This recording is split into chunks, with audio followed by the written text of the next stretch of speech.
இயேசு கிறிஸ்துவின் இனிதான நாமத்தில் இன்றைய ஆவிக்குரிய சிந்தனைக்கு உங்களை அன்புடன் வரவேற்கின்றோம்.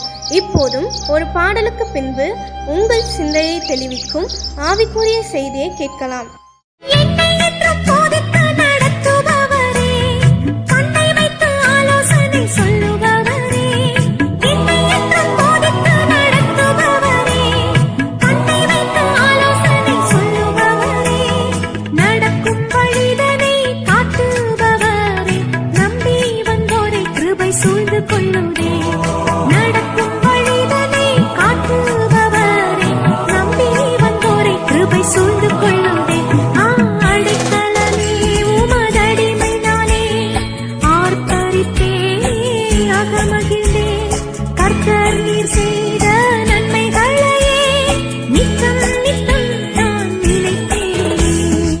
நமக்கு ஆலோசனை கொடுத்து ஆச்சரியமாய் அற்புதமாய் நடத்துகிற இயேசுவின் இனிதான நாமத்தினால் உங்களை வாழ்த்துகிறேன். இந்த நாள் நம்முடைய ஆவிக்குரிய சிந்தனைக்காக ஏசாயா தீர்க்கதரிசன புஸ்தகம் 28 அதிகாரம் 29 ஒரு பகுதியை வாசிக்கிறேன்.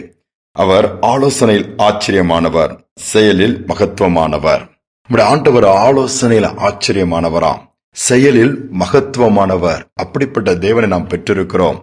அதை நாம் ஒருபோதும் மறந்துவிடக் கூடாது. எசேக்கியா ராஜாவுடைய வாழ்க்கை நீங்க பாத்தீங்கன்னா ஏசாயா தீர்க்கதரிசன புஸ்தகம் 37 அதிகாரத்தில் சொல்லப்பட்டிருக்கிறது. ஆளுகை செய்து கொண்டிருக்கிறார். திடீர்னு வியாதிப்படுகிறார். வியாதிப்பட்டு படுக்கையில் ஆகுகிறார். உடனே தீர்க்கதரிசியாக ஏசாயா அனுப்பப்படுகிறார். ஆண்டவர் சொல்லி அனுப்புறாரு, போப்பா அவன் போய் சொல்லு, எல்லா காரியங்களும் ஒழுங்குபடுத்த சொல்லி நீ பிழைக்க மாட்டான், அவன் மரித்து போவான்னு சொல்லி அந்த செய்தியை அனுப்புகிறார். தீர்க்கதரிசி போய் சொன்ன உடனே சொல்லிட்டு உங்க வீட்டு காரியங்கள்லாம் ஒழுங்குபடுத்தும், என்னென்ன செய்யணுமோ எல்லாம் செட்டில் பண்ணிருங்க, நீங்க உங்க வாழ்க்கையின் ஓட்டம் முடிஞ்சிச்சு, ஆண்டவர் எடுத்துக்க போறான்னு சொன்ன உடனே ராஜா ஒண்ணுமே பதில் சொல்லல. நேரா தீர்க்கதரிசியும் போயிட்டாரு. உடனே சோர்புறமா அந்த அறையில திரும்பி அந்த ராஜா அழுறாரு, ஆண்டவரை நோக்கி அழுறாரு. ஆண்டவரே, நான் எவ்வளவு உண்மை உத்தமா இருந்தேன், ஏன் அந்த வியாதி, என் வாழ்க்கை முடிஞ்சிருச்சுதான் என்னன்னு சொல்லி கேட்கும்போது ஆண்டவர் இறங்குறாரு.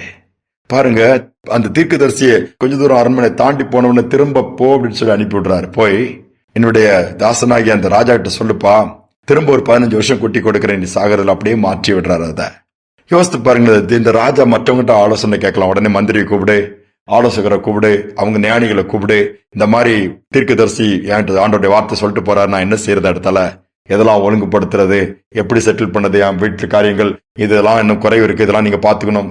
ஒரு ஆலோசனை அப்படி செய்யல. ஆலோசனை ஆண்டவரிடம் கேட்கிறார், நான் என்ன செய்யணும், நான் என்னை அடுத்து என்ன அழுகிறார், கேட்கிறார். ஆண்டவர் அங்கே ஒரு வழியை திறந்து மீண்டுமாய் வாய்ப்பை கொடுக்கிறார். யோசித்து பாருங்க, நம்முடைய வாழ்க்கையில இன்னைக்கு எப்படி யார்கிட்ட போய் ஆலோசனை கேட்கிறோம்? சின்ன சின்ன காரியங்கள்னாலும் எல்லாத்திட்டும் போய் ஆலோசனை கேட்டு குழப்பம் அடைஞ்சு உள்ளதையும் கெடுத்து பின்புதான் ஆண்டவர்கிட்ட வரோம். ஃபர்ஸ்ட் ஆலோசனை கர்த்தராகிய ஆண்டவர்கிட்ட நம்ம கேட்க கற்றுக்கொள்ள வேண்டும். ஒரு அருமையான சகோதரி வியாதிப்படுகிறார்கள். வியாதிப்பட்ட உடனே டாக்டர்ஸ் எல்லாம் பாக்குறாங்க, எல்லாம் மாத்தி மாத்தி ட்ரீட்மெண்ட், இதுதான் பிரச்சனை, அதான் கடைசி வரை கண்டுபிடிக்கவே முடியல. அவங்களுக்கு ஒரு பலவீனம், அடிக்கடி மயக்கம் வந்துடும், நரம்புகள்லாம் இழுக்க ஆரம்பிச்சிடும், பலனே இல்ல. எல்லா ட்ரீட்மெண்ட்டும் பார்த்துட்டாங்க, நாளுக்கு நாள் சரீரம் பலவீனப்பட்டு கொண்டே இருக்கிறது. என்ன செய்யறதுன்னு தெரியல. கடைசியில சரி அவ்வளவுதான் சோர்ந்து போயிட்டாங்க. ஒரு நாள் வேதத்தை வாசிக்கும் போது இந்த வசனம் வருது அவங்க கண் முன்னாடி. ஆலோசனைகள் ஆண்டவர் ஆச்சரியமானவராம், செயலில் மகத்துவமானவர். ஆலோசனை ஆண்டவர்கிட்ட கேட்டா என்ன? ஆண்டவர்கிட்ட கேட்கறாங்க, ஆண்டவரே என் பலவீனத்துக்கு காரணம் மருத்துவத்துறைக்கே தெரியல, நான் என்ன செய்யணும்? ஆண்டவர் சில ஆகாரங்களை மாற்றி கொடுக்கிறார். நீ இதை செய், இதை சாப்பாட்டுல சேர்த்துக்கோ, இதெல்லாம் அவாய்ட் பண்ணிரு. சில கீரை வகைகள் ஆண்டவர் சொல்லியிருக்கிறாரு, நீ இதை எடுத்து இது பண்ணி சாப்பிடு, இந்த காரியங்கள் திரும்ப அந்த பலன் நீ பெற்றுக்குவான்னு சொல்லிட்டேன். பாருங்க, ஒரு சின்ன காரியம் அதை செய்திருக்கிறாங்க. திரும்ப இழந்து போன பலனை, இழந்து போன எல்லா சுகத்தை திரும்ப பெற்றுக்கொண்டாங்க. பழையபடி சரீரம் வந்துருச்சு. ரொம்ப ஆக்டிவ் ஆகி ஆண்டவரை மகிமைப்படுத்த ஆரம்பிச்சிட்டாங்களாம். யோசித்து பாருங்க, சின்ன காரியம்தான், ஆனா அந்த ஆலோசனை ஆண்டவர்கிட்ட இருந்து வந்துச்சு. மனிதர்களுக்கு அந்த சின்ன காரியம் தெரியாம மறைக்கப்பட்டு போயிடுச்ச, மருத்துவர்களுக்கும் மருத்துவத்துக்கும் மறைக்கப்பட்டு போயிடுச்ச. இன்னைக்கு நம்ம பெரிய பெரிய பிரச்சனைகளை ஃபேஸ் பண்றோம், பெரிய பெரிய காரியங்கள்ல பாடுபடுறோம், என்ன செய்யுதுன்னு புலம்புறோம், பல முயற்சிகள் எடுத்து தோற்று போயிட்டோம். வழி தெரியலையா, என்ன செய்யணும் தெரியலையா, ஒரு சின்ன காரியத்தை செஞ்சா அத்தனையும் மாறும். ஆனா அது ஆண்டவரிடம் தான் பெற்றுக்கொள்ள முடியும். அவர் அதை வெளிப்படுத்தணும், அவர் அதை சொல்லணும். ஆனா நாம் என்ன செய்யணும்? அவர்கிட்ட ஆலோசனை கேட்போம். ஆலோசனையில் ஆச்சரியம் உள்ள தேவன் கேட்கிறவங்களுக்கு ஆலோசனை கொடுக்க காத்து கொண்டிருக்கிறார். கேட்போமா? ஜெபிக்கலாம். அன்பின் தகப்பனே, இந்த புதிய நாளை கொடுத்திருக்கேன், அதற்காக ஸ்தோத்திரம். அநேக நேரத்துல ஆலோசனை இல்லாம நாங்க அங்கங்க அலைந்து திரிகிறோம்ப்பா.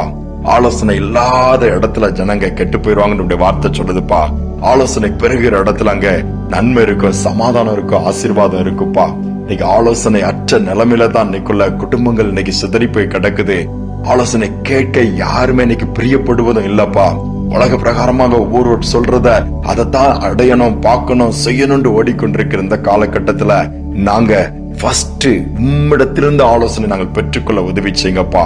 துன்மார்க்குடைய ஆலோசனை எங்களுக்கு வேண்டாம், அதெல்லாம் எங்களை விட்டு அப்புறப்படுத்துங்க. இன்னைக்கு ஒரு குழப்பத்தோடு முடிவெடுக்க முடியாம, பலவீனத்திற்கு மருந்து கண்டுபிடிக்க முடியாம எத்தனை நாட்கள் அப்படி இருப்பது, எத்தனை வாழ்க்கை முடிஞ்சிருமோ அங்கலாய்ப்போடு வியாதியோடு போராடுகிற பிள்ளைகளுக்கு என் தேவன் அதிலிருந்து ஜீவனை பெற்றுக்கொள்ளக்கூடிய வழியை காண்பிப்பீராக.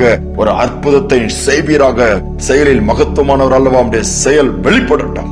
பெரிய காரியங்கள் நிச்சயம். துதிகனமை ஏற்றுக்கொள்ளும் இயேசுவின் நாமத்தில் பிதாவே, ஆமேன் ஆமேன். எந்த ஒரு காரியமானாலும் சரி, ஆலோசனை கேளுங்க. ஆலோசனை கர்த்தர் கொடுப்பார், மகத்துவமான காரியங்களை செய்வார். இந்த நம்பிக்கையோடு இந்த நாளை தொடருவோம். மீண்டுமாய் நாளை தினம் சந்திப்போம். அதிசய தேவன் நீங்கதானே, ஆலோசனை கர்த்தர் நீங்கதானே.